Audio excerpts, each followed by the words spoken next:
The ache in my lower back had become a constant companion over the past month, a dull throb that intensified every time I bent to polish the mahogany surfaces at Castellanos.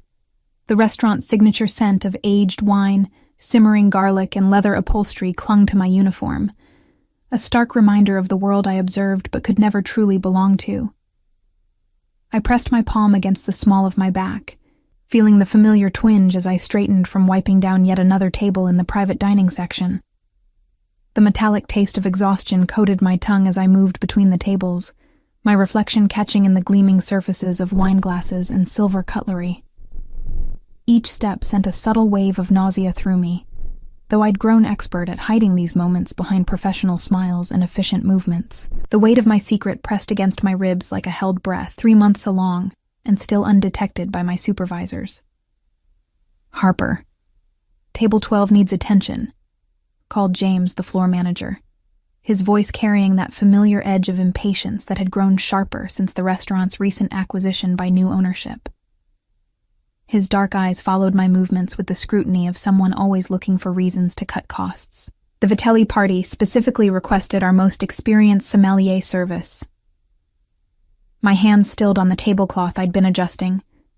The name Vitelli carried weight in Chicago, whispered in the same reverent tones reserved for old money and older secrets. I'd heard fragments of conversations between the senior staff about the family's influence, their connections threading through the city's most exclusive establishments, like golden wire through expensive fabric. "I'm just wait staff," I reminded James, though my pulse quickened involuntarily. The irony wasn't lost on me that I possessed more wine knowledge than anyone else in this building, my palate trained through years of study that felt like a lifetime ago. Those credentials gathering dust in storage along with everything else from my previous life. "Tonight, you're whatever they need you to be," he replied curtly, already turning away. "Mr. Castellano wants everything perfect for this dinner.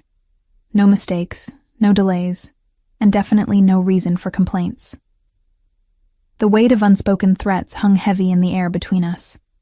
I nodded, smoothing my black skirt and checking that my hair remained secured in its neat bun. The private dining room occupied the restaurant's most coveted space, with floor-to-ceiling windows offering a panoramic view of the Chicago skyline. Crystal chandeliers cast warm pools of light across intimate seating arrangements, each table a small theater for the city's elite. As I approached Table 12, the soft murmur of conversation grew clearer, though the words remained indistinct. 3 men sat around the circular table, their expensive suits and confident postures marking them as individuals accustomed to having their preferences anticipated rather than requested. The youngest appeared to be in his late 20s, with perfectly styled dark hair and the kind of effortless elegance that only came from generational wealth. "Gentlemen, good evening," I began, my voice steady despite the flutter of nervousness in my chest. "I understand you're interested in wine pairings for this evening's meal." The man at the head of the table looked up, and I felt the world tilt slightly on its axis. Marcus Castellano. I'd seen him only in photographs scattered throughout the restaurant's publicity materials, but those images had failed to capture the intensity of his presence. Dark hair swept back from a face that belonged in Renaissance paintings, all sharp angles and classical proportions. His eyes, a deep brown that seemed to shift between warm amber and cold obsidian depending on the light, fixed on me with an attention that made my skin prickle. "The sommelier is indisposed this evening," I continued, falling back on the explanation James had provided. "But I'd be happy to assist with your selections from our wine list." Marcus leaned back in his chair, his gaze never leaving my face.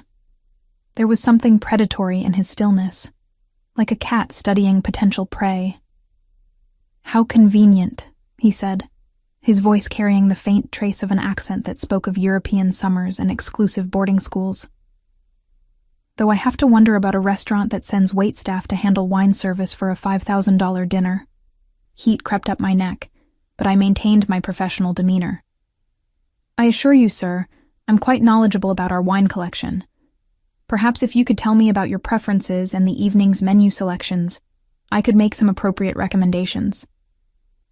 One of his companions, an older man with silver hair and watchful eyes, chuckled softly. Marcus, perhaps we should simply order something familiar. A good Chianti, maybe something from Tuscany.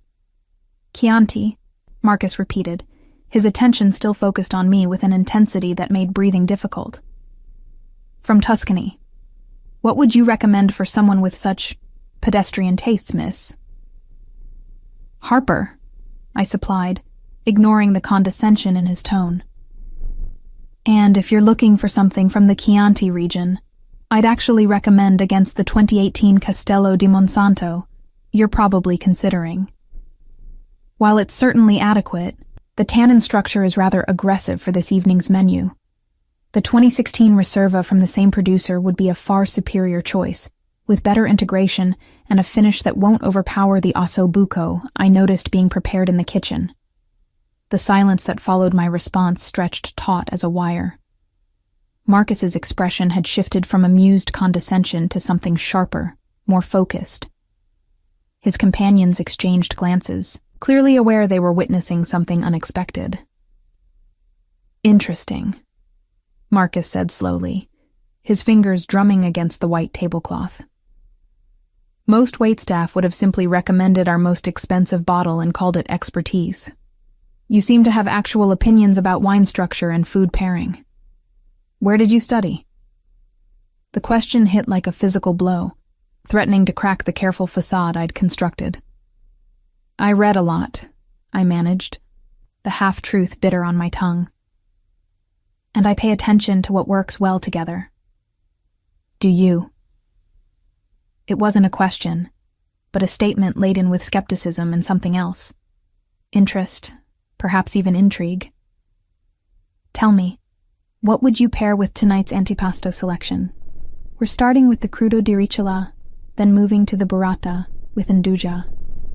My mind automatically began cataloging flavor profiles and complementary elements, years of training taking over despite my current circumstances. For the crudo, something crisp with good acidity to complement the fish without overwhelming the delicate preparation. The Sancerre from Domaine Henri Bourgeois would be excellent. The citrus notes will enhance the crudo's brightness. For the burrata and induja, you'll want something with enough body to stand up to the spice and creaminess. The Barbera d'Alba from Giacomo Conterno has the perfect balance of fruit and earthiness to bridge those contrasting elements. Marcus straightened in his chair, his full attention now locked on me like a spotlight. Those are both excellent choices, he said, and I caught the note of surprise in his voice. Specific producers, vintage considerations, flavor mapping. Either you're remarkably well-read for someone polishing tables, or you're significantly overqualified for your current position. The observation hung between us like a challenge, and I felt the first stirrings of genuine alarm. This was exactly the kind of attention I'd been working so hard to avoid. Questions about my background, interest in my qualifications, curiosity about how someone with my knowledge had ended up serving wine instead of selecting it for collectors and restaurants. I should get your wine selections to the sommelier, I said, taking a step back from the table. He'll want to approve the pairings before service. No. The word came out sharp, authoritative, brooking no argument. You'll handle our wine service tonight, all of it. I want to see what else you know. It wasn't a request, despite the polite phrasing. Marcus Castellano was clearly accustomed to having his preferences become reality through sheer force of will and undoubtedly extensive financial influence. The two men with him nodded their agreement, though I noticed they seemed more interested in observing the interaction than participating in the wine selection process. Sir, I'm not sure management would... Management will approve whatever I request, he interrupted smoothly. Given that I'm currently in the process of acquiring this establishment, I think I can determine how my money is best spent tonight. So, Harper, shall we continue our discussion about wine? Or would you prefer to explain to your supervisor why you turned down a direct request from the new owner? The revelation hit me like cold water. Marcus Castellano wasn't just a wealthy customer, he was my new boss, the man whose decisions would determine not only my employment, but the livelihoods of everyone working in this building. The careful distance I'd maintained between my knowledge and my position suddenly felt as fragile as spun glass. "Of course, Mr. Castellano," I said, my voice steady despite the racing of my pulse. "I'll be honored to handle your wine service this evening." His smile in response was sharp-edged and knowing, as if he'd sensed the exact moment my defenses had shifted. "Excellent. And Harper?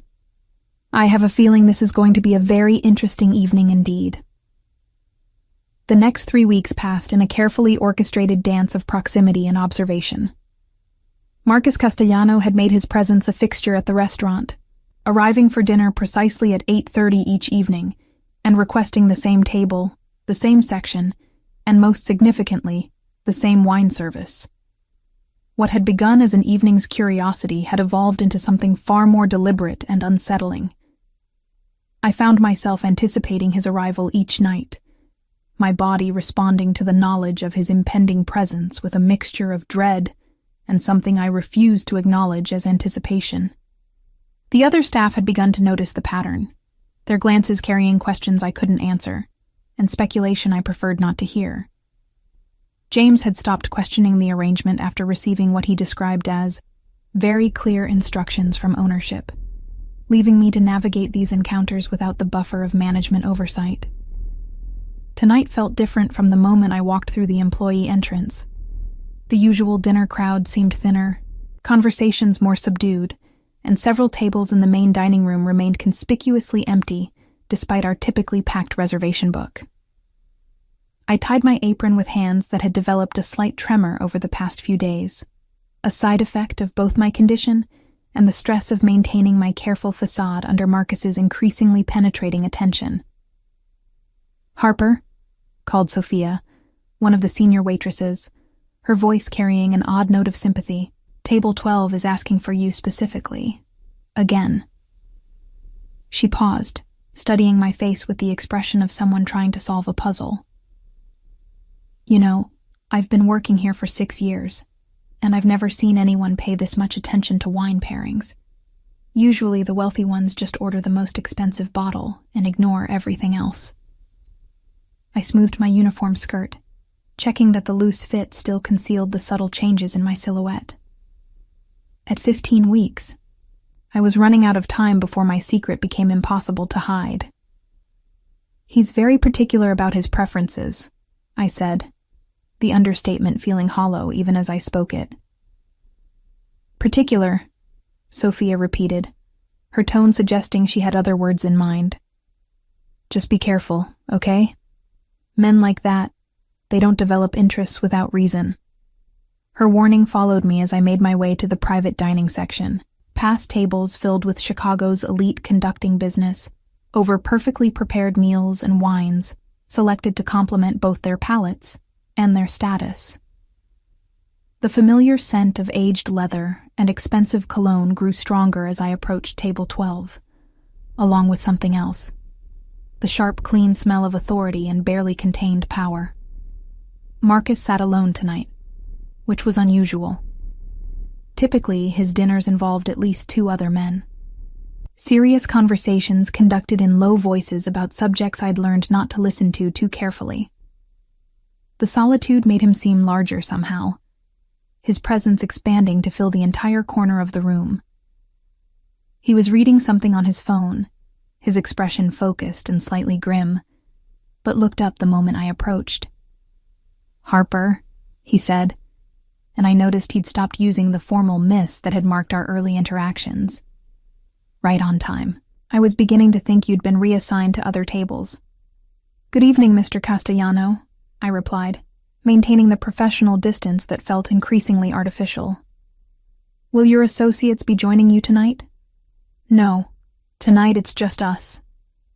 The phrasing made my pulse quicken. I thought it might be interesting to focus entirely on the wine selection without the distraction of business discussions. I've been thinking about our conversation last week regarding the influence of terroir on Burgundian expressions, and I'd like to continue that exploration.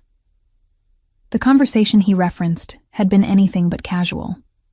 Marcus had ordered a flight of wines from different Burgundy producers, then proceeded to engage me in a discussion that revealed not only his own considerable knowledge, but also drew out responses that showcased exactly how extensive my training had been. I'd caught myself mid-sentence several times, realizing I was providing the kind of detailed analysis typically reserved for master sommelier examinations. "Of course," I said, reaching for the wine list, though I'd long since memorized every selection. "Did you have particular regions or styles in mind?" "Actually, I was hoping you might surprise me." Marcus leaned back in his chair, his dark eyes never leaving my face. "Select something you think I haven't tried. Something that would challenge assumptions about what makes a wine exceptional." The request was both flattering and dangerous. To truly surprise someone with his obvious expertise and resources, I'd need to reach deep into my knowledge base to make connections and observations that went far beyond what any waitress should possess. But the challenge in his voice was unmistakable, and despite my better judgment, I found myself rising to meet it. "There's a producer in the Loire Valley," I began, my voice gaining confidence as I spoke. "Domaine de la Pépière, run by Marc Olivier. They work with Muscadet grapes, which most people dismiss as simple seafood wine, but Olivier's approach to extended lees aging creates extraordinary complexity. The 2019 Clos des Briors has mineral notes that taste like drinking liquid stones, with a finish that lingers for minutes rather than seconds." Marcus's eyebrows rose slightly. "Muscadet from a specific vineyard block, with detailed tasting notes about lees aging and mineral expression. Most people couldn't find the Loire Valley on a map, let alone discuss the nuances of individual producers." He paused, his gaze intensifying. "You continue to surprise me, Harper." Heat crept up my neck under his scrutiny. "Wine is a passion of mine," I said, the partial truth feeling inadequate but necessary. "A passion." He repeated the word as if tasting it. "Yes, I can see that. Passion has a way of revealing itself despite our best efforts to hide it."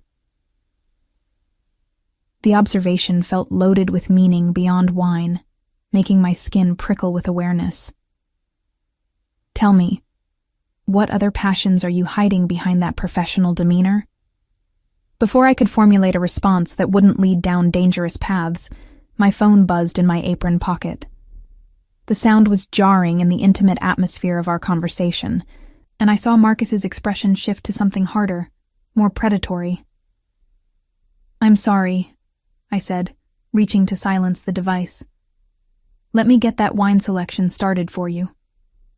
"Answer it," Marcus said, his tone carrying an authority that brooked no argument. "Please, I insist." My hands trembled slightly as I retrieved the phone, Dr. Martinez's name displayed clearly on the screen. Missing this call wasn't an option. My next prenatal appointment was tomorrow, and any schedule changes needed immediate attention. But answering it in front of Marcus felt like stepping into a trap I couldn't see clearly. "Hello," I said, turning slightly away from the table in a futile attempt at privacy. "Ms. Harper, this is Dr. Martinez's office. We need to reschedule your appointment tomorrow afternoon. The doctor had an emergency come up, but we can fit you in Thursday morning at 9 if that works for your schedule." The words seemed to echo in the space between Marcus and me, each syllable a small revelation. I could feel his attention like heat against my back, his acute intelligence no doubt cataloging every detail of the conversation for later analysis.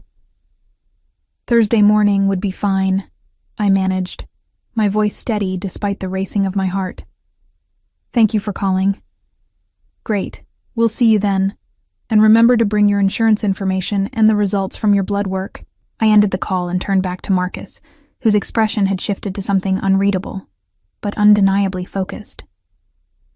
The silence stretched between us like a taut wire, heavy with unspoken questions and dangerous implications. "Doctor's appointment?"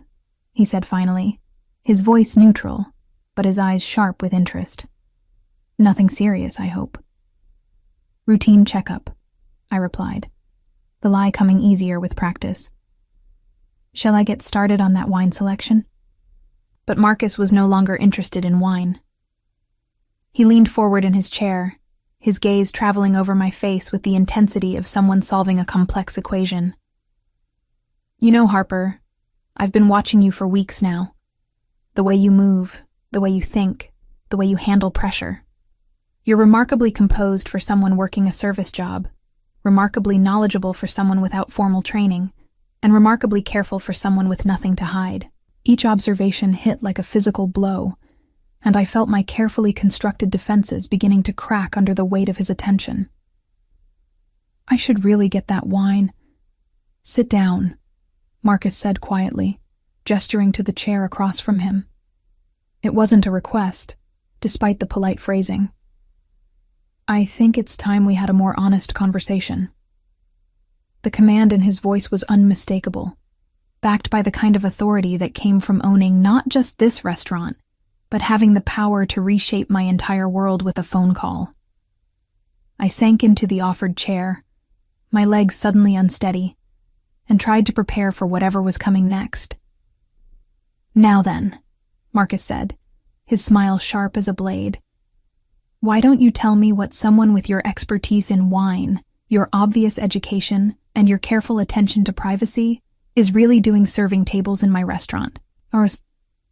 The question hung between us like suspended judgment, and I felt the careful architecture of my new life beginning to crumble under the weight of Marcus's scrutiny. My hands found each other in my lap, fingers interlacing to hide their trembling as I searched for words that wouldn't complete my destruction. "I told you," I began, though my voice lacked conviction even to my own ears. "Wine is a hobby. I read extensively and—" "Harper." The single word cut through my explanation like a knife through silk. Marcus leaned forward, his elbows resting on the pristine white tablecloth, his dark eyes never leaving my face. "I've spent considerable time over the past 3 weeks researching wine education programs, sommelier certifications, and professional tastings in this city. I've also made some inquiries about exceptional candidates who might have disappeared from the industry recently." My breath caught in my throat. The implication of his words settled over me like ice water, and I felt the last vestiges of my anonymity slipping away like sand through desperate fingers. 3 weeks ago, you identified a specific vineyard block in the Loire Valley and discussed extended lees aging techniques with the precision of someone who spent years studying enology. Last week, you correctly identified the vintage of a Barolo by smell alone and provided tasting notes that matched sommelier-level assessments I found in Wine Spectator. Tonight, you're receiving calls from what sounds like a medical office, and you're clearly taking great care to hide something about your personal circumstances. Each point he made felt like another nail in the coffin of my carefully constructed fiction. I wanted to stand, to excuse myself, to run back to the safety of anonymity I'd worked so hard to build. But Marcus's presence held me in place like gravity, inescapable and absolute. "So let me ask you again," he continued, his voice dropping to something barely above a whisper, but somehow more commanding than any shout. "What is someone with your qualifications doing hiding behind a waitress uniform in my restaurant?" The silence stretched taut between us, filled with the soft clink of glassware and distant conversation from other tables. I could feel my pulse in my throat, could hear the subtle rasp of my own breathing in the space between his question and my inevitable answer. "I needed a job," I said finally, the words coming out smaller than I'd intended. "Something quiet? Something that wouldn't draw attention?" "Attention from whom?" The question came swift and sharp, confirming that Marcus had caught the implication immediately. I closed my eyes for a moment, feeling the weight of months of careful planning crashing down around me. When I opened them again, Marcus was watching me with an expression that combined predatory interest with something that might have been understanding. "Someone who would prefer I remained invisible," I said, each word chosen with the precision of someone navigating a minefield. Someone whose influence extends far enough that traditional employment in my field became complicated. Marcus's expression shifted, his features hardening into something colder, more calculating. Someone with that kind of reach would have to be very powerful indeed. Government, perhaps? Or He paused, his gaze sharpening. Someone in my line of work. The recognition in his voice sent fear coursing through my veins like liquid electricity. Marcus Castellano wasn't just wealthy or influential. The whispered conversations I'd overheard, the deference shown by staff and patrons alike, the casual way he'd mentioned acquiring the restaurant, all pointed to connections that operated in shadows and margins where traditional rules didn't apply. "I can't discuss it," I said, my voice barely audible. "I won't discuss it." "Can't or won't?" Marcus asked, though his tone suggested he already knew the answer. "There's an important distinction there, Harper. Can't suggests external pressure, threats, fear for your safety.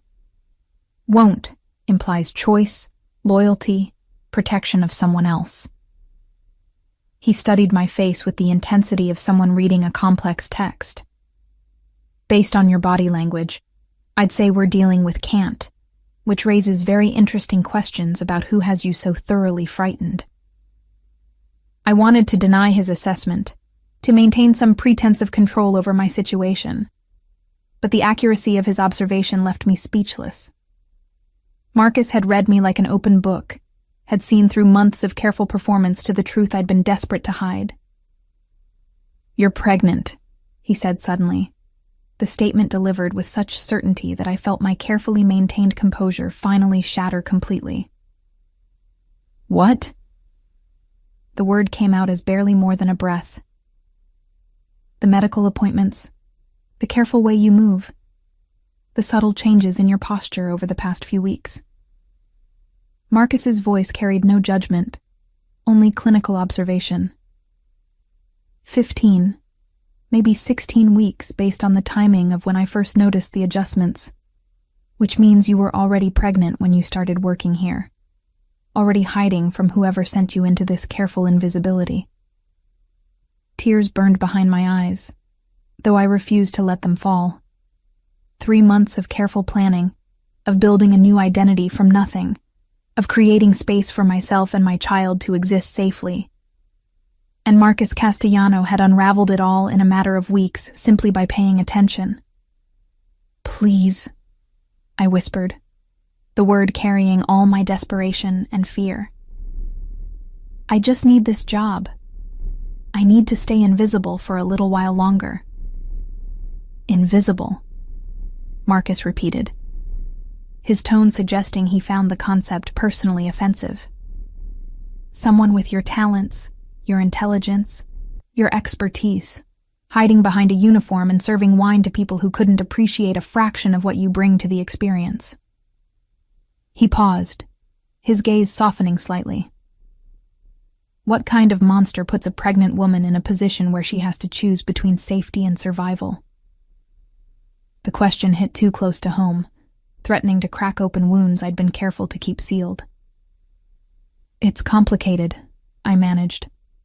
"Most interesting things are." Marcus signaled to someone beyond my field of vision, and moments later, a glass of water appeared at my elbow, along with a small plate of bread and olives. "Eat something," he said, his tone carrying the authority of someone accustomed to having his concerns for others translated into immediate action. "And then we're going to discuss how I can help you." "I don't need help," I said, automatically, though the words felt hollow even as I spoke them. "Everyone needs help, Harper. The only variable is whether they're brave enough to accept it when it's offered." Marcus's voice carried a note of finality that suggested the conversation had moved beyond negotiation. "The question isn't whether you need assistance. It's whether you trust me enough to provide it." Trust. The word felt foreign after months of relying solely on my own resources and judgment. But as I looked across the table at Marcus Castellano, seeing something in his dark eyes that might have been genuine concern beneath the predatory intelligence, I realized I was facing a choice that would determine not just my immediate future, but the safety of my unborn child.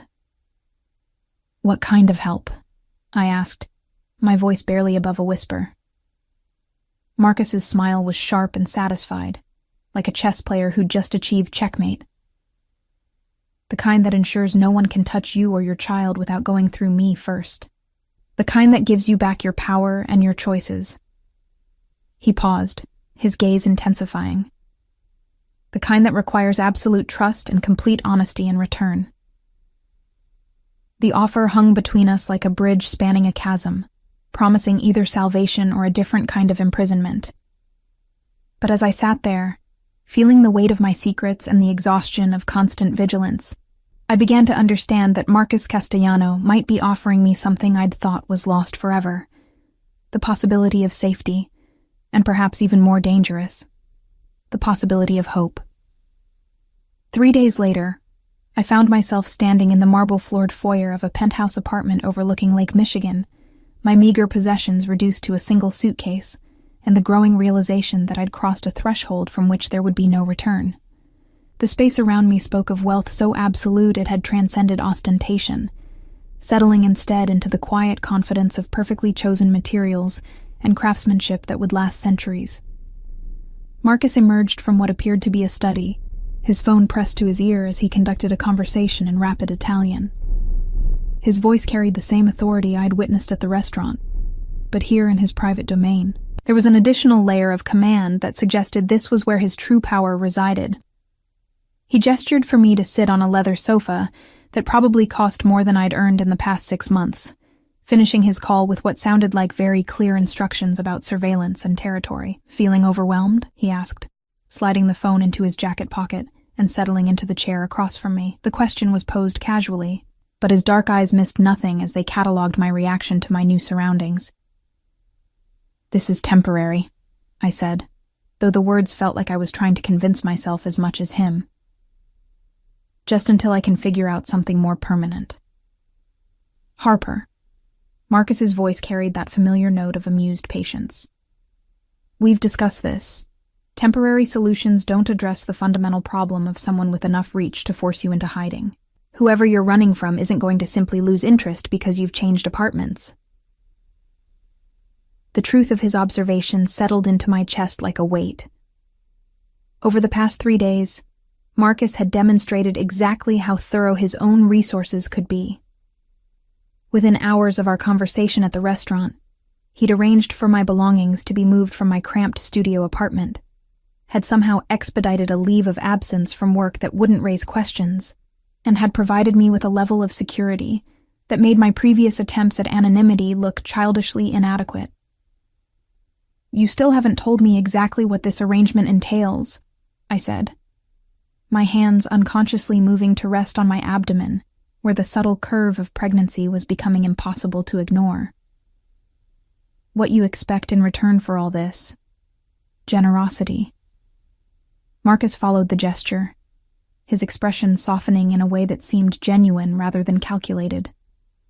"What I expect," he said slowly, "is honesty.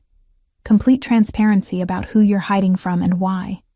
Full disclosure about any threats or complications that might affect your safety or that of your child." He paused, his gaze sharpening. "And trust that I'm capable of handling whatever situation drove you to take a waitressing job under an assumed name." The last point hit like a physical blow.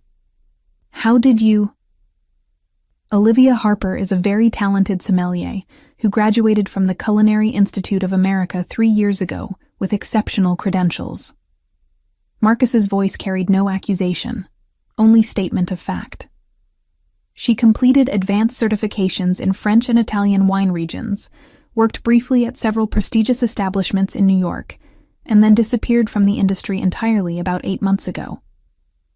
He leaned forward, his elbows resting on his knees.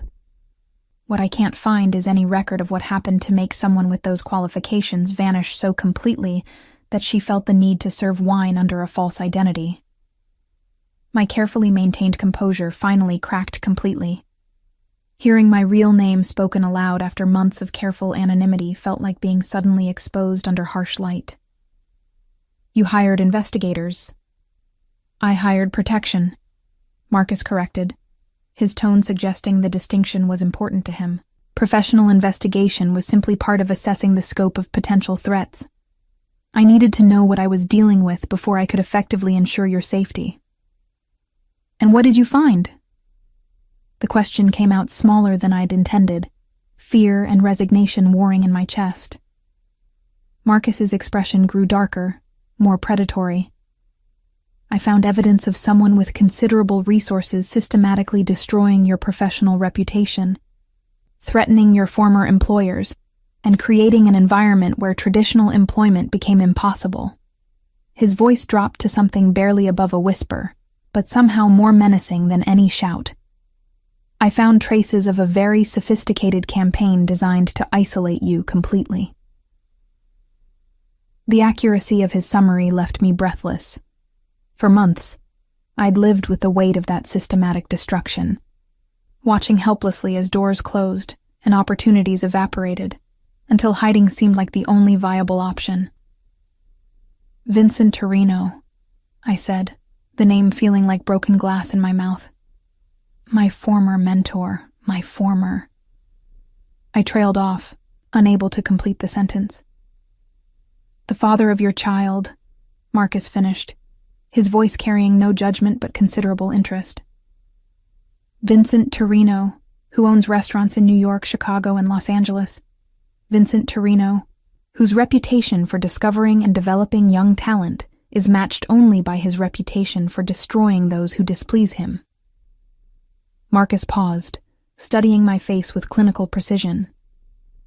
Vincent Torino, who has connections to several families that operate in the same, specialized business sectors that I do. The last observation sent fear coursing through my veins like ice water. If Marcus understood the full scope of Vincent's connections, then he also understood exactly how dangerous my situation had become. He offered me everything, I said, the words coming out in a rush now that the dam had finally broken. Mentorship, opportunity, a partnership in his new restaurant. He said I had exceptional potential, that he could make me one of the most recognized sommeliers in the country. I swallowed hard, the memory of my own naivety burning like acid. What he didn't mention was that his offer came with expectations that extended far beyond professional development. Marcus's expression had grown progressively colder as I spoke, his features settling into something that reminded me of Arctic ice. Beautiful, but absolutely lethal. He forced himself on you. He said it was part of the mentorship, I whispered, the shame of my own compliance still fresh despite months of trying to process what had happened.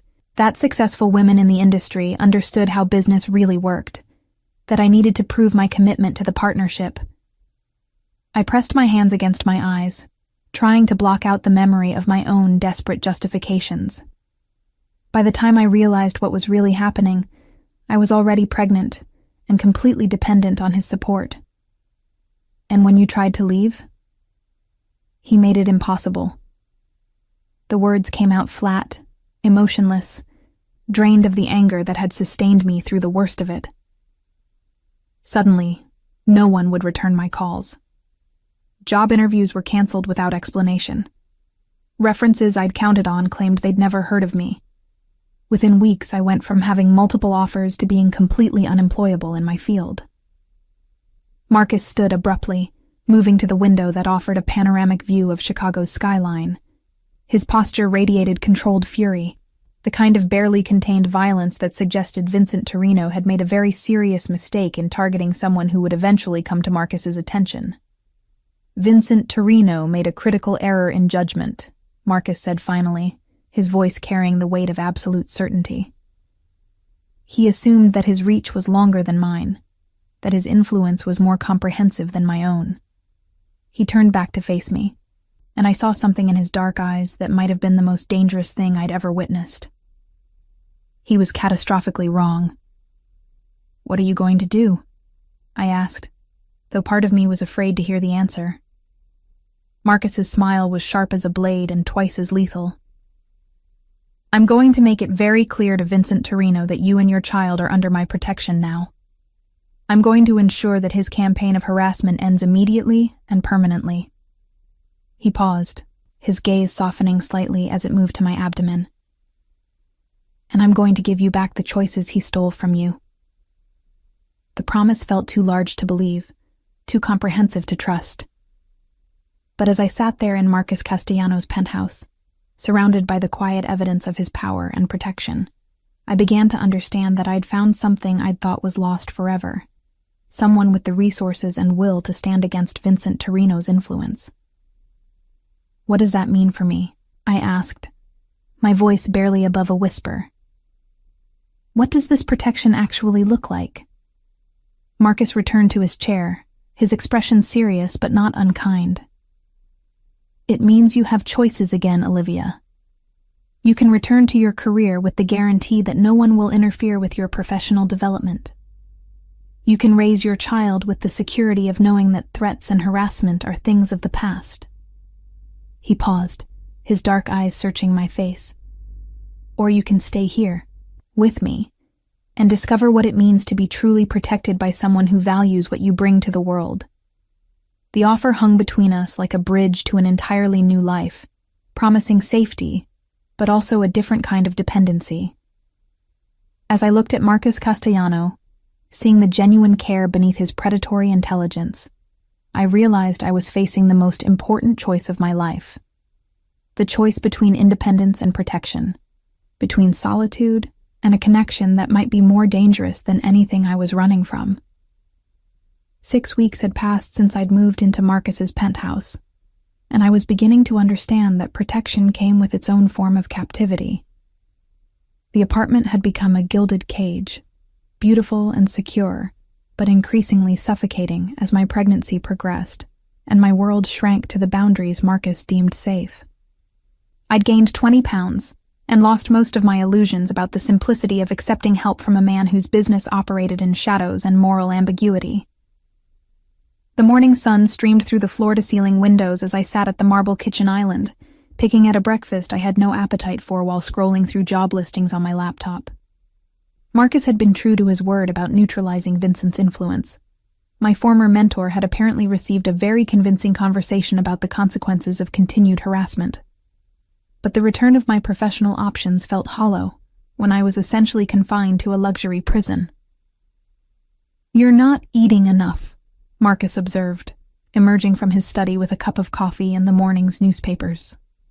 His daily routine included scanning both local and international publications, though I'd learned not to ask too many questions about what information he was seeking, or how it might affect his business decisions. "I'm eating plenty," I replied, though we both knew it was a lie. The stress of my situation had affected my appetite more than the pregnancy itself, leaving me struggling to maintain the nutritional requirements my doctor insisted were crucial for healthy development. Marcus set his coffee on the counter and moved behind my chair, his hands settling on my shoulders with a familiarity that had developed over weeks of careful attention to my comfort and well-being. His touch was warm through the soft cotton of my shirt, his fingers finding the knots of tension that had become permanent residents along my neck and upper back. "Dr. Patterson called yesterday," he said, his hands working with surprising gentleness to ease the tightness in my muscles. "She's concerned about your stress levels and wants to discuss some options for ensuring better prenatal care." The mention of my new doctor, hand-selected by Marcus from Chicago's most exclusive medical practices, reminded me of how thoroughly my life had been reorganized according to his standards of acceptable care. Dr. Patterson's office occupied an entire floor of a medical building that catered exclusively to patients whose privacy and comfort were worth paying premium rates to ensure. "I don't need better prenatal care," I said, closing the laptop with more force than necessary. "I need to feel like I have some control over my own life again." Marcus's hands stilled on my shoulders, and I felt the subtle shift in his posture that suggested I'd touched on something he considered non-negotiable. "Control," he repeated, his voice carrying that familiar note of patient authority. "Is that what you call being stalked and harassed by someone with enough influence to destroy your career? Is that what you call trying to raise a child while hiding in a studio apartment and working for minimum wage?"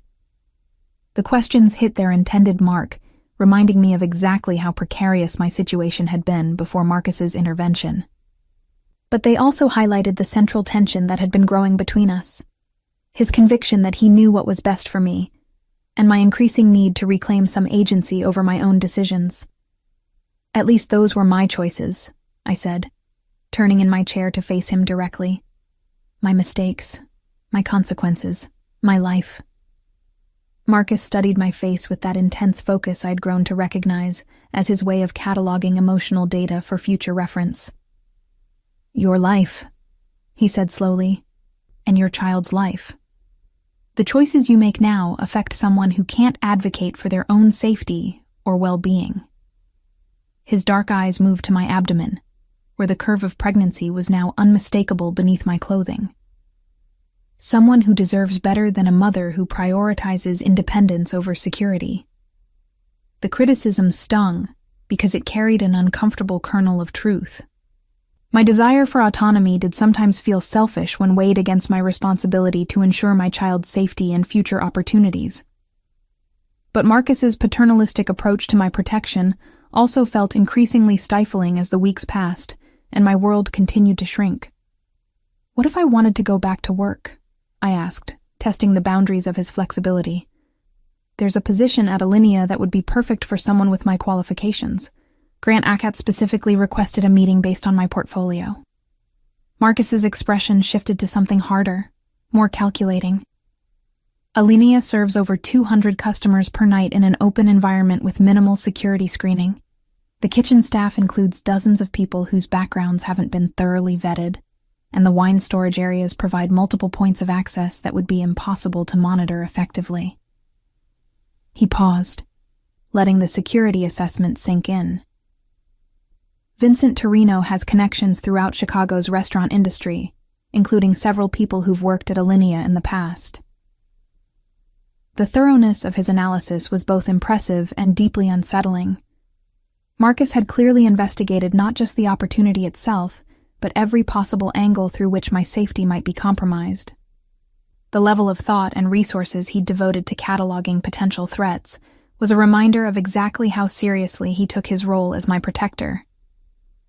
So the answer is no, I said, though it wasn't really a question. The answer is that I won't allow you to place yourself or our child in unnecessary danger for the sake of professional satisfaction, Marcus replied, his tone carrying the finality of someone accustomed to having his decisions accepted without further argument. Our child? The phrase stopped me cold. Since when is this your child? Marcus's expression softened, but his voice remained steady. Since I became responsible for ensuring their safety and well-being. Since I started planning for their future and making decisions that will affect their opportunities and development. He moved closer, his presence filling my personal space in a way that was both comforting and overwhelming. Since I began to care about their mother, more than I've cared about anyone in a very long time.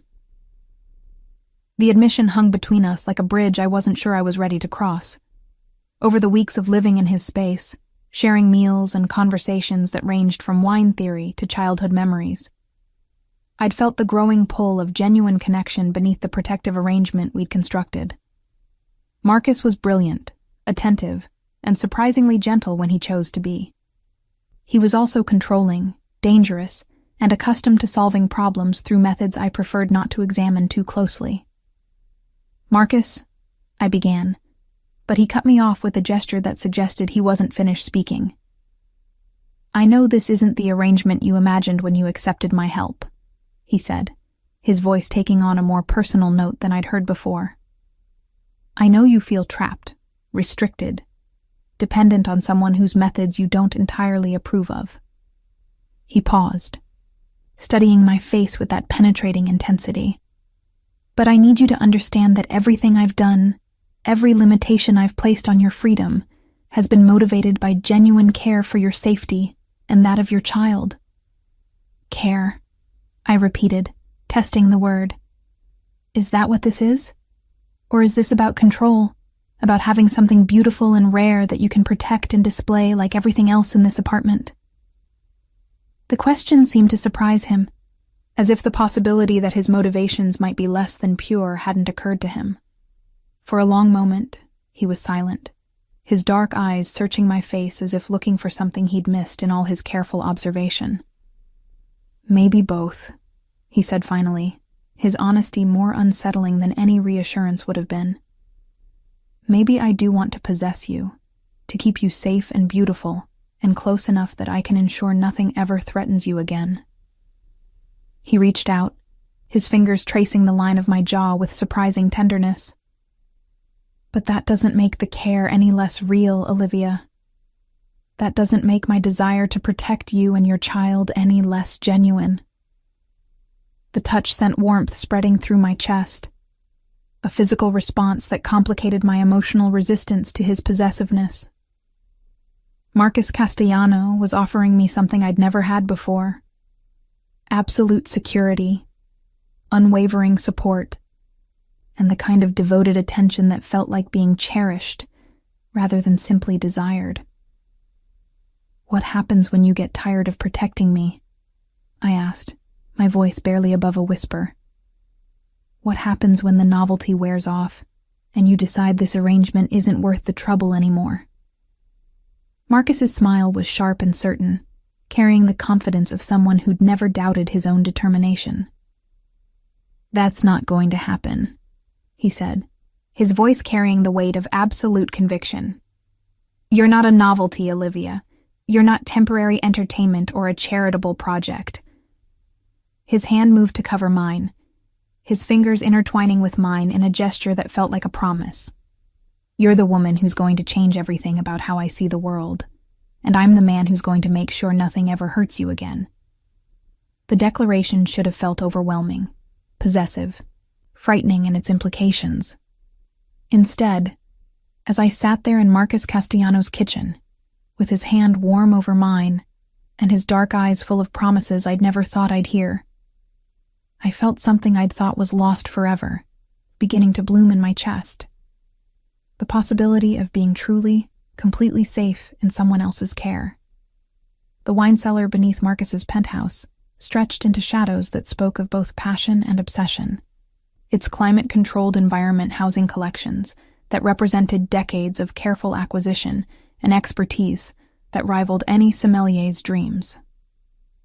I'd discovered this space 3 weeks ago while exploring the building's lower levels, and it had quickly become my refuge when the weight of protection began to feel more like imprisonment than safety. Tonight, however, the cellar felt different.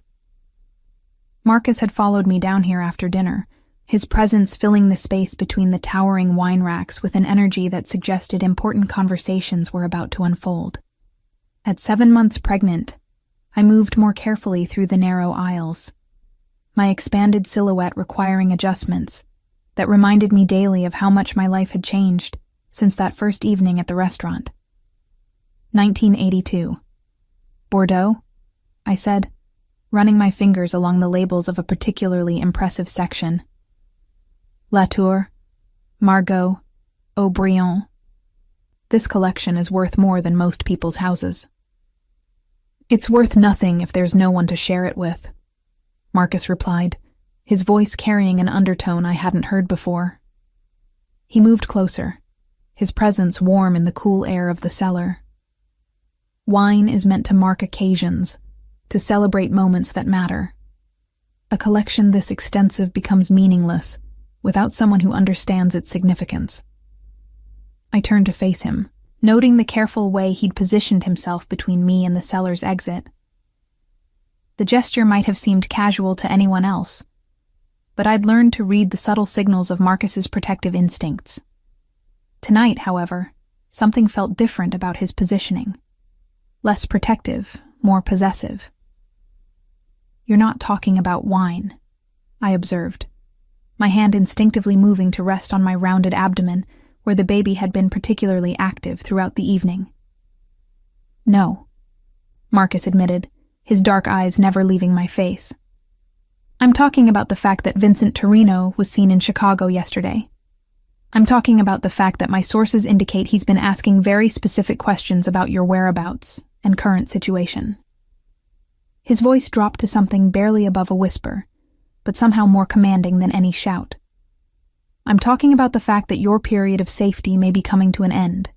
The revelation hit me like ice water, washing away the comfortable routine I'd built around doctor appointments, prenatal vitamins, and the gradual acceptance of Marcus's protective oversight. Vincent's reappearance meant that the careful distance I'd maintained from my past was about to collapse entirely." "What kind of questions?" I asked, though part of me didn't want to hear the answer. Marcus's expression grew darker, more predatory. Questions about your pregnancy, about who's been providing you with protection, about whether you've been foolish enough to think you could hide from him permanently. He paused, his gaze moving to my abdomen with something that looked like fierce possessiveness. Questions about whether the child you're carrying might be leverage worth pursuing. Fear coursed through my veins like liquid electricity. The one thing I'd hoped Vincent would never discover, that my pregnancy might be useful to him, had apparently become his primary focus. The implications of his interest sent nausea rolling through my stomach in waves that had nothing to do with my condition. "He can't touch me here," I said, though the words felt hollow even as I spoke them. "Your security, the building's protocols, are excellent for deterring casual threats," Marcus interrupted. "But Vincent Torino isn't casual about anything, and he has resources that rival my own in some areas." His hands found my shoulders, his touch gentle but his grip firm enough to ensure I couldn't look away from what he was about to tell me. "More importantly, he has something I don't. The absolute certainty that he has a legal claim to both you and your child." The words hit me like a physical blow. "What are you talking about?" Marcus's expression grew grim, the look of someone delivering news that would shatter carefully constructed illusions.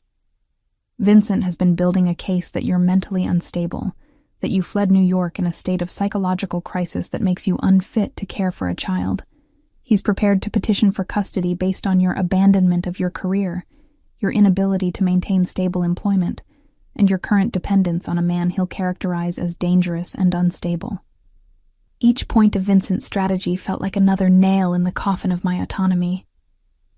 The systematic way he'd destroyed my professional reputation suddenly made perfect sense, not just as punishment for leaving him, but as preparation for a custody battle that would give him complete control over both my child and my future. "He can't do that," I whispered, though my voice lacked conviction. "He can try," Marcus replied grimly, and with his connections in family court, his documented attempts to help you professionally, and his ability to present himself as a stable, successful father figure, he might succeed. His hands tightened slightly on my shoulders. "Unless you have someone equally powerful willing to stand with you, someone whose resources and influence can match his own." The implication hung between us like a bridge to a future I wasn't sure I was prepared to cross. Marcus was offering me more than protection now. He was offering partnership in a battle that would determine not just my freedom, but my child's entire future. "What exactly are you proposing?" I asked, though I suspected I already knew the answer. Marcus stepped closer, his presence filling my personal space with warmth and the subtle scent of expensive cologne and underlying danger. "Marriage," he said simply. "Legal partnership that gives me standing to protect both you and your child, that provides the kind of stability and legitimacy that courts respect." His dark eyes searched my face for any sign of my reaction. "A union that makes it very clear to Vincent Torino that pursuing you means going through me." The proposal should have felt overwhelming, rushed, like a solution that created more problems than it solved. Instead, as I stood there in Marcus's wine cellar, surrounded by treasures accumulated over years of patient dedication, I found myself considering the offer with something approaching relief. "You're asking me to marry you to spite Vincent Torino," I said, testing the boundaries of his motivation. "I'm asking you to marry me because I've spent the past 4 months falling in love with your intelligence, your strength, your refusal to be broken by someone who tried to destroy you completely." Marcus's voice carried a sincerity that seemed to surprise even him. "I'm asking you to marry me because the thought of Vincent Torino having any claim to you or your child makes me want to burn down everything he's ever built." His hand moved to cover mine where it rested on my abdomen. "I'm asking you to marry me because I want to give your child my name, my protection, and every advantage my resources can provide." The declaration hung between us like a promise and a threat simultaneously. Marriage to Marcus Castellano would solve the immediate problem of Vincent's legal maneuvering, but it would also bind me permanently to a man whose business operated in shadows and whose methods of problem-solving I preferred not to examine too closely. "And what do you get out of this arrangement?" I asked, needing to understand the full scope of what he was offering. Marcus's smile was sharp and possessive, carrying the satisfaction of someone who'd finally identified what he wanted most in the world. "I get you," he said simply. "I get to wake up every morning knowing that you're safe, that your child is protected, that no one can ever again make you feel small or frightened or alone." His thumb traced across my knuckles with surprising gentleness. "I get to spend the rest of my life proving that some kinds of protection are worth accepting." The offer represented everything I'd thought I'd lost when Vincent destroyed my career. Security, partnership, the possibility of building something meaningful with someone who valued what I brought to the relationship. But it also represented a different kind of surrender. Not to fear and intimidation, but to care and devotion that might be equally consuming. As I stood there in Marcus's wine cellar, surrounded by treasures that spoke of patience and long-term planning, I realized I was facing the most important choice of my life. I could continue fighting for an independence that Vincent would never allow me to keep, or I could accept the protection of a man whose love felt as dangerous and intoxicating as the rarest vintage in his collection. "Yes," I said finally, the word feeling like both an ending and a beginning. "Yes, I'll marry you." Marcus's smile was triumphant and tender simultaneously, and as he pulled me into his arms with careful attention to my pregnant form, I felt something I'd thought was lost forever settling into my chest. The absolute certainty that I would never have to face my fears alone again. 3 months later, I stood in the kitchen of our penthouse, our home now, legally and emotionally, watching Marcus prepare breakfast while our daughter slept peacefully in her bassinet nearby. Lucia had arrived 2 weeks early, as if eager to enter a world where she was already completely cherished and protected. The morning sun streamed through windows that no longer felt like barriers, but like frames for a life I'd never imagined possible.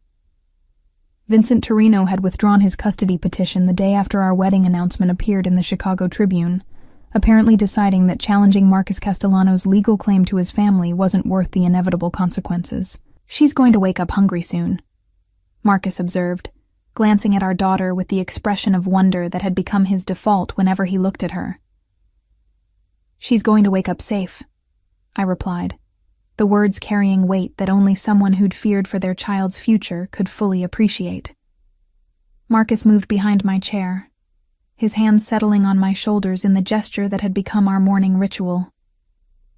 "Safe," he agreed, his voice carrying the satisfaction of promises kept. "Loved, protected, and surrounded by people who will move mountains to ensure she has every opportunity to become exactly who she's meant to be." As Lucia stirred in her sleep, making the small sounds that preceded her demands for attention, I reflected on the choice that had brought us to this moment. I'd traded my independence for protection, my solitude for partnership, my uncertainty for a love that felt as vast and complex as Marcus's wine collection. It hadn't been the future I'd planned, but it was the future I'd chosen.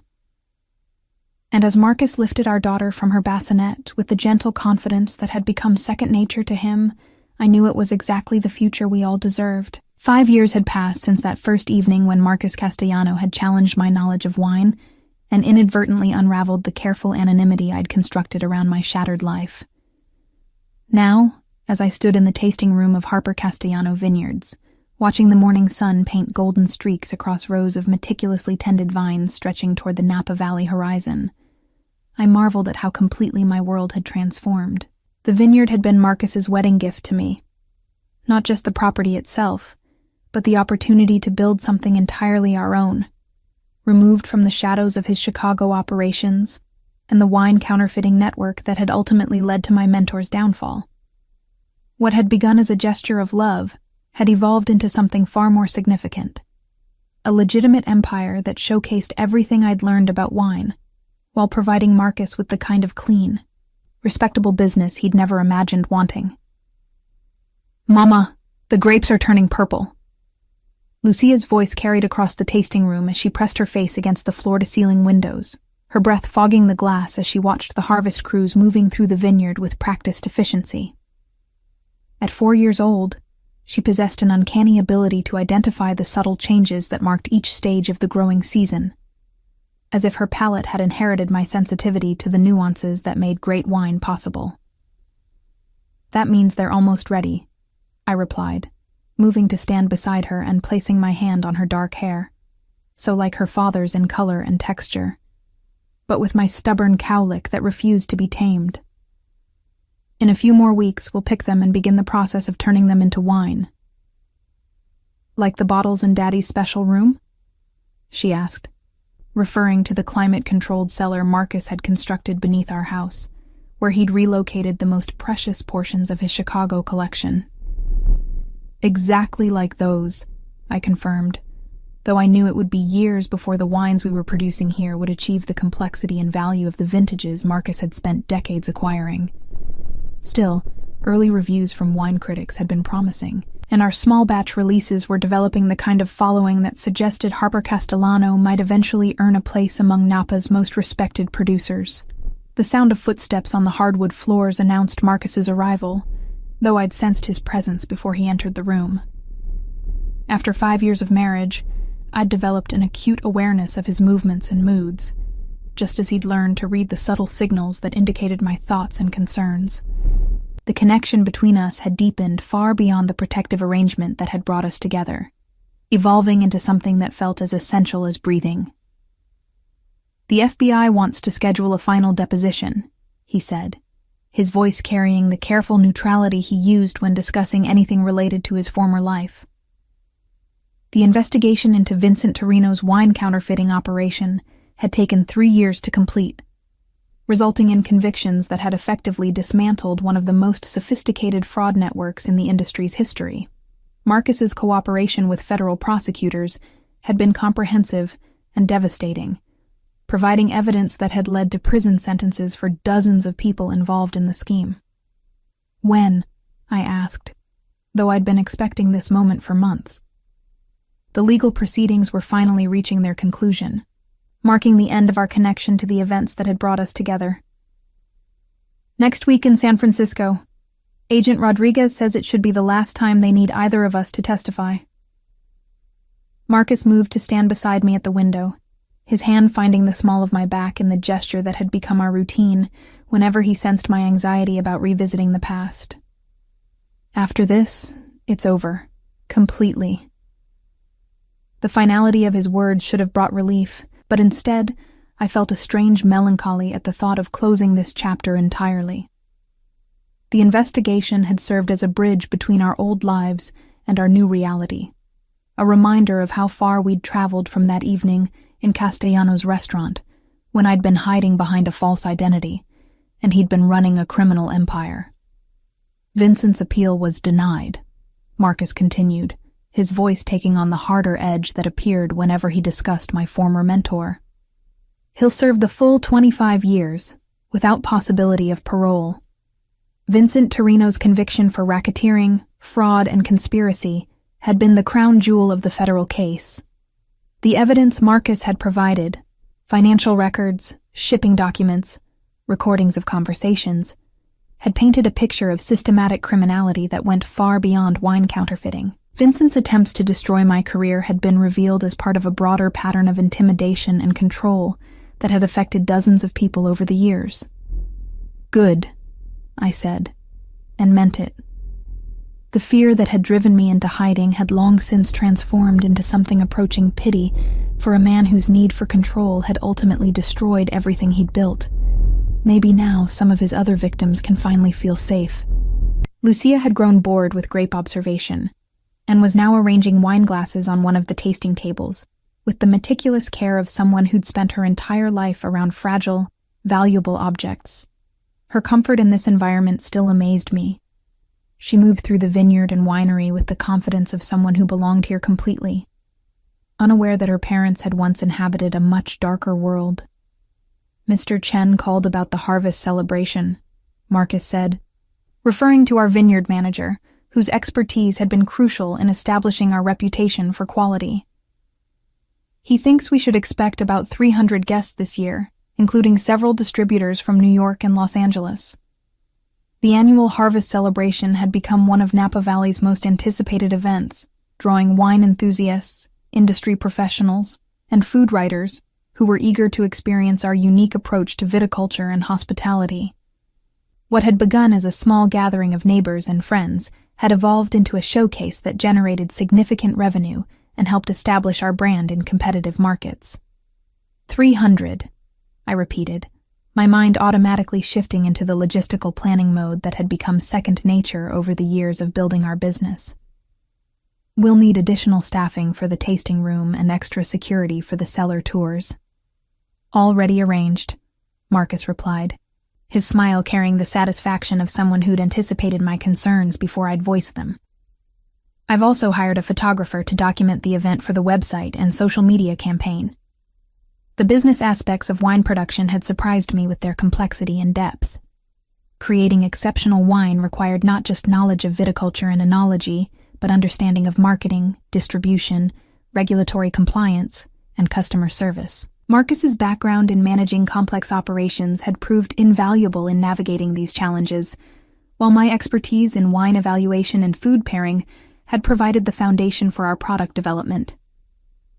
"Mama, can I help with the grape picking?" Lucia asked, abandoning her glass arrangement to join our conversation. Her dark eyes, so much like Marcus's in their intensity and intelligence, held the kind of eager curiosity that made it impossible to refuse her requests for involvement in vineyard activities. "You can help carry the small baskets," I said, knowing that her participation would last approximately 15 minutes before she became distracted by something more immediately interesting. "But you have to promise to listen to Mr. Chen and stay away from the machinery." "I promise," she declared with the absolute sincerity of someone who genuinely intended to keep her word, even if circumstances might eventually prove otherwise. Marcus lifted her into his arms with the easy strength that had become more pronounced over years of manual labor in the vineyard. The physical transformation of our lives had been one of the unexpected benefits of leaving Chicago. Both of us had developed the kind of fitness that came from daily work in agriculture, replacing gym memberships with actual productive activity. "Speaking of promises," Marcus said, his attention shifting back to me with an expression that suggested important conversations were approaching. "I've been thinking about our 5-year plan and some adjustments we might want to consider." The 5-year plan had been our method of ensuring that our transition from Marcus's criminal enterprises to legitimate business remained on track. Every major decision was evaluated against long-term goals that prioritized both financial success and personal happiness, with regular reviews to assess our progress and identify necessary changes. "What kind of adjustments?" I asked, though I suspected I knew where this conversation was heading. Marcus set Lucia down and moved closer, his hands finding my waist with the familiarity of someone who'd memorized every detail of my body over years of intimate partnership. "The kind that might involve expanding our family," he said, his voice taking on the gentle tone he used when discussing subjects that affected our future together. The suggestion shouldn't have surprised me. We'd talked about having more children since before Lucia was born, but the timing felt significant given our approaching freedom from legal obligations and the stability our business had achieved. "Another baby?" Lucia asked, her attention immediately captured by the possibility of a sibling. "Can we have a boy this time?" "We don't get to choose," I laughed, though the idea of another child sent warmth spreading through my chest. "Babies come however they come." "But we can hope for healthy," Marcus added, his hand moving to rest protectively over my abdomen in a gesture that transported me back to those early months when his care had felt overwhelming rather than cherished. The parallels between our current conversation and that first pregnancy weren't lost on me. Then, I'd been terrified, alone, fleeing from someone who'd tried to control every aspect of my life. Now I was discussing expanding our family with a man whose protection had evolved into partnership, whose possessiveness had transformed into devotion that felt as natural as breathing. I think, I said slowly, considering not just the practicalities, but the emotional readiness that would be required for another child, that our family could use another member. Marcus's smile was brilliant and victorious, carrying the same satisfaction I'd seen that night in his wine cellar when I'd agreed to marry him. But this time, there was no desperation driving the decision, no external threats forcing choices we weren't ready to make. This was simply two people who'd built something beautiful together deciding to expand what they'd created. Really? Lucia asked, her excitement building as she processed the implications. When? Can I help name the baby? Can I teach them about grapes? Slow down, I laughed, catching her hands as she began bouncing with anticipation. First we have to make a baby, then we have to wait 9 months for them to arrive, and then you can teach them everything you know about the vineyard. The afternoon sun was beginning to slant lower across the valley, painting the landscape in the golden tones that made this area famous among photographers and artists. The harvest crews had finished their work for the day, leaving the vineyard quiet, except for the distant sound of equipment being cleaned and stored for tomorrow's activities. I need to check on the fermentation tanks, Marcus said, though his reluctance to leave our family conversation was evident in his tone. The Cabernet from Block 7 has been developing some interesting characteristics that might require adjustment. Go, I said, recognizing the note of professional concern that appeared whenever he suspected something in the winemaking process needed attention. Lucia and I will work on dinner preparations. As Marcus headed toward the production facility, I watched him move across the courtyard with the confident stride of someone who'd found his place in the world. The transformation from criminal enterprise to legitimate business had been more complete than either of us had imagined possible. The man who'd once solved problems through intimidation and violence now spent his days analyzing soil samples and debating the merits of different oak barrel treatments. Mama, Lucia said, tugging on my hand to regain my attention. Will the new baby like wine as much as we do? The question made me smile, highlighting the surreal normalcy our lives had achieved. Our daughter was growing up in an environment where wine was craft and business rather than simple beverage, where understanding terroir and vintage variation was as natural as learning to read and write. They'll learn to appreciate good wine when they're older, I said, leading her toward the house where dinner preparations awaited. Just like you're learning. As we walked through the courtyard, past the fountain Marcus had installed to commemorate our first successful harvest, I reflected on the journey that had brought us to this moment. 5 years ago, I'd been a woman in hiding, pregnant and terrified, serving wine to people who would never appreciate the knowledge I'd worked years to acquire. Tonight, I was the co-owner of a respected vineyard, married to a man who'd transformed his life as completely as I'd transformed mine, raising a daughter who would grow up with opportunities I'd never imagined possible. The investigation that had consumed so much of our early years together was finally ending. Vincent Torino was in prison where he could never again hurt anyone, and our business was thriving beyond our most optimistic projections. More importantly, our marriage had evolved from protective arrangement to genuine partnership, built on mutual respect, shared goals, and love that had deepened with each year we'd spent building our new life together.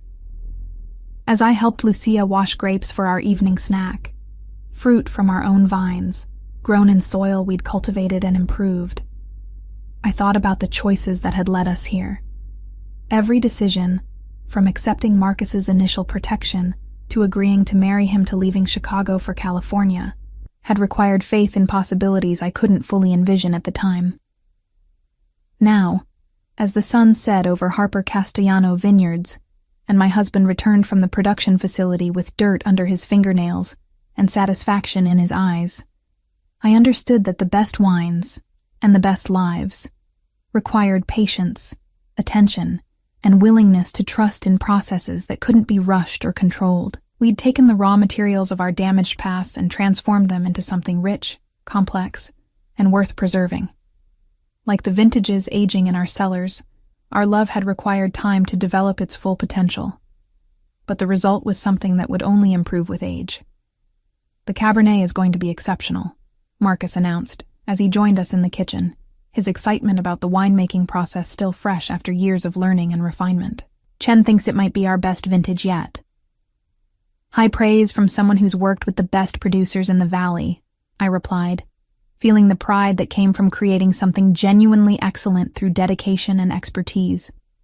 As we prepared dinner together, Marcus handling the proteins while I selected wines to complement the meal, Lucia setting the table with the careful attention to detail that reflected her upbringing in an environment where presentation mattered.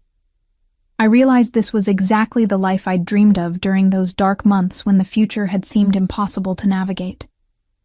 We were no longer running from the past or hiding from threats we couldn't control. We were building something lasting, creating legacy that would benefit not just our family, but the broader community of people who appreciated exceptional wine and genuine hospitality. The evening stretched ahead of us, filled with the simple pleasures of good food, great wine, and conversation that ranged from harvest projections to Lucia's progress in preschool to plans for our next family vacation. These were the moments that had replaced the adrenaline-fueled drama of our early relationship. Quieter, deeper, infinitely more satisfying. As I watched Marcus pour glasses of our 2019 Estate Pinot Noir, the wine that had earned our first major critical recognition, I thought about the complexity that great vintages required. The best wines were never simple or one-dimensional. They revealed different characteristics as they developed, offering new discoveries with each tasting, improving year after year until they reached their perfect moment of maturity.